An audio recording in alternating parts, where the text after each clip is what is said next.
Kasado na ang pamamahagi ng panibagong ayuda para sa mahihirap na inuprubahan ni Pangulong Bongbong Marcos. 2,000 piso ang matatanggap ng higit 7 milyong pamilya. Narito ang express report ni JC Cosico. Security guard ang asawa at may 3 anak ang housewife na si Jessie. Kaya ikinatuwa niya na bilang benepisyaryo ng Walang Gutom program ay kabilang sila sa makakatanggap ng one-time cash aid na 2,000 piso. Sa ilalim yan ng pinalawak na Unified Package for Livelihoods, Industry, Food and Transport o Uplift Assistance. Pandagdag din po sa baon nila. Hindi lang po kasi pagkain ang iniisip, lalo pag nagkasakit yung bata, ganun. Saan po kukuha ng extra pang-ospital. Ayon sa DSWD, diretso sa Land Bank o GCash account ng 4-piece beneficiaries ang cash aid simula sa susunod na linggo. Isasabay naman sa food redemption schedule ang manual payout ng mga benepisyaryo ng Walang Gutom program. Pero bakit naman isang beses lang? Hindi naman ibig sabihin na one time lang yung top up, yun na lang ang natatanggap nila sa gobyerno. Kada buwan naman, tuloy-tuloy pa rin yung kanilang conditional cash transfers. So meron pa rin silang aasahan sa gobyerno.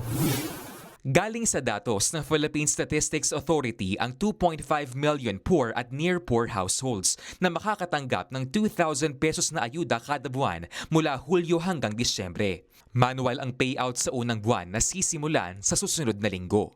Digital payout naman sa mga sumunod na buwan. Dahil bago tong mga to, wala silang mga ATM record sa atin, magma-manual payout tayo sa unang pagkakataon. Bakit kailangan gawin yon? Para ma-verify natin, again, buhay pa ba itong mga beneficiary na to? Pati mga manggagawa at kanilang pamilya na may mababang kita na nasa listahan ng Social Security System o SSS, tatanggap din ng 2,000 piso kada buwan. Automatic na i-credit yan sa kanilang bank account simula rin sa susunod na linggo. Paliwanag ng DSWD, mga eksperto ang nag-compute ng ibibigay na ayuda. Hindi naman ito, kumbaga, para mabayaran lahat ng kanilang gastusin, kundi para mapalitan yung maaring nawawala dahil tumaas yung presyo ng bilihin. It's meant to replace the loss in purchasing power. Sa kabuuan, nasa 7.5 million households o katumbas ng 37.5 milyong Pilipino ang makikinabang sa uplift assistance. Tugon daw ito sa mahal na langis at mga bilihin na epekto ng tensyon sa Middle East.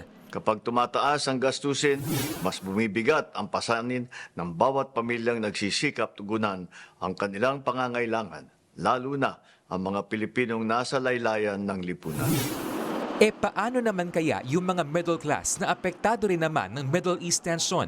Una nang sinabi ng Malacanang na may iba pang polisiya ang gobyerno, bagay na sinegundahan ng DSWD.